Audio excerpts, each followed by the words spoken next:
Này, có người xin Facebook mày đấy, có cho không? Tao á? Ừ, mày thú vị mà, tự tin lên. Nhưng mà Facebook tao dùng mấy năm rồi. Cho, tao lấy cái gì mà dùng?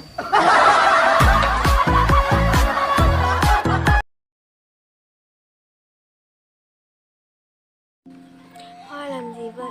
Hoa không biết nhá, sao Hoa phải chơi với đống ngô này rồi.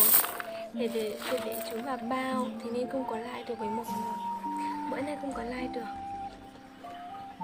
nhưng mà ra video nè.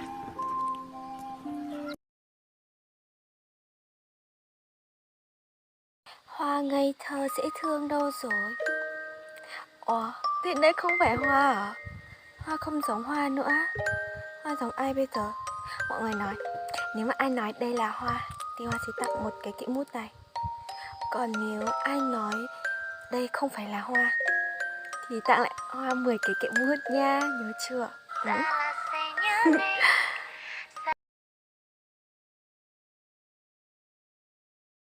Chị Hoa muốn cưới chưa? Sợ chị lấy chồng không ra video nữa. Ủa, nghe rồi từ đâu mà bảo người ta đi cưới hả? Bảo người ta đi lấy chồng. Vì ta còn độc thân, còn độc toàn thân nè. Tại vì mấy hôm nay cũng ôn á, ôn bài không có ra video được, không lên video được. Lên thì nhớ tin nhá, nhớ chưa? Ừ.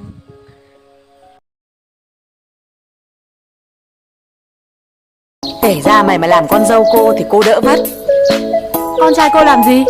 Chắc đẹp trai lắm. Nhìn cô xinh thế này cơ mà. Con cô á, hơi đẹp trai đấy. Tuần sau là nó về hẳn. Anh ấy đi nước ngoài về à? Hết đợt cai nghiện. Trại đông quá nên cho nó về. Nếu lên cơn lại đi tiếp. Anh ấy đi nước...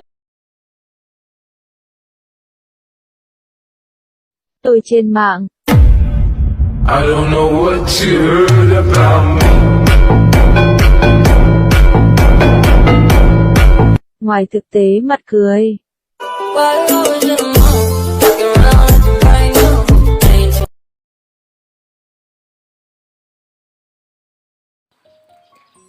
Rồi, nói nhanh nghe nha. Ăn cơm là no mó nha. Được rồi. Mất sự. Hào đi, uống nước.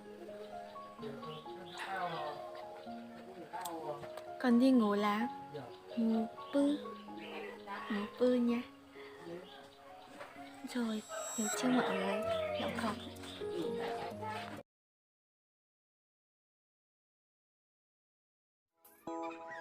Cô tên là gì? Tôi á? Ừ. Tôi có người yêu rồi. Người ta mới chỉ hỏi tên thôi mà. Thì người yêu tôi dặn là chỉ cần có ai hỏi em tên là gì thì cứ bảo tôi có người yêu rồi. Thế bây giờ muốn gọi cô, cứ gọi là ê, cái cô mà có người yêu rồi ơi à.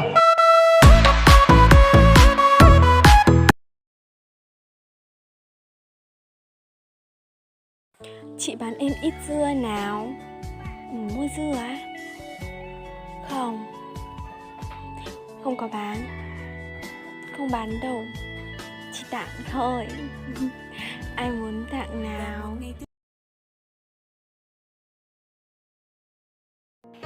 Cố gắng đi ôn để thi vào cấp 3. Dạ, Hoa cũng đang ôn nhỉ. Nhưng mà Hoa ôn thi tốt nghiệp à? Nhìn cái mặt như này giống thi vào 10 đúng không nào? Nghĩ em... Chị làm nghề gì vậy? Dạ vâng, hiện tại thì Hoa vẫn đang đi học. Hoa thì chỉ phụ giúp được bố mẹ. Còn đang phụ giúp bố mẹ, chứ chưa có nghề gì để làm. Nghề nông ạ? Ừ? Bây giờ Hoa đang đi hái dưa. Xem hái dưa nhá. Vườn nhà Hoa, trời ơi rậm rạp lắm luôn. Hoa thấy một con chuồn chuồn nó màu đỏ mọi người ơi. Đã ghê á. Chắc là tại mẹ chồng dày hay sao á, không thấy đường vô luôn. Vô tới đây, bây giờ không biết dưa nó ở đâu. Bây giờ đi tìm dưa.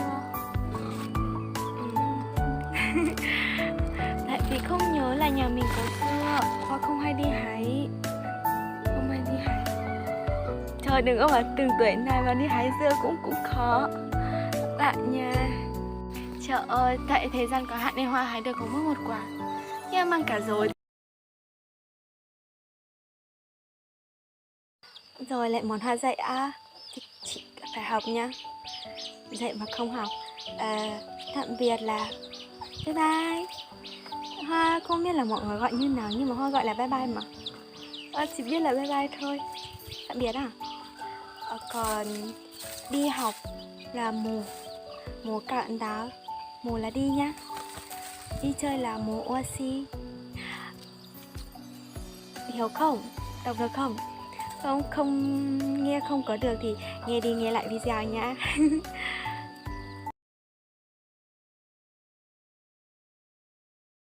Đừng chơi phê phai là bỏ follow luôn. Bỏ follow á? Sao lại bỏ follow?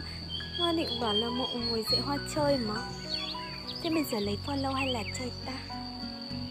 Khó nhở?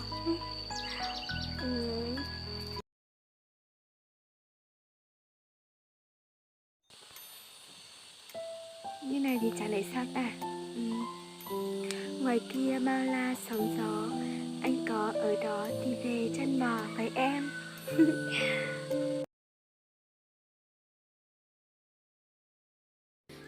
Đang về cuộc sống hàng ngày của Hoa ý. Dạ vâng, cuộc sống hàng ngày của Hoa là sáng đi học. Nếu mà chiều không học chiều thì về nhà phụ mẹ làm việc thì đó. Cuộc sống của cô gái nông thôn thì đó.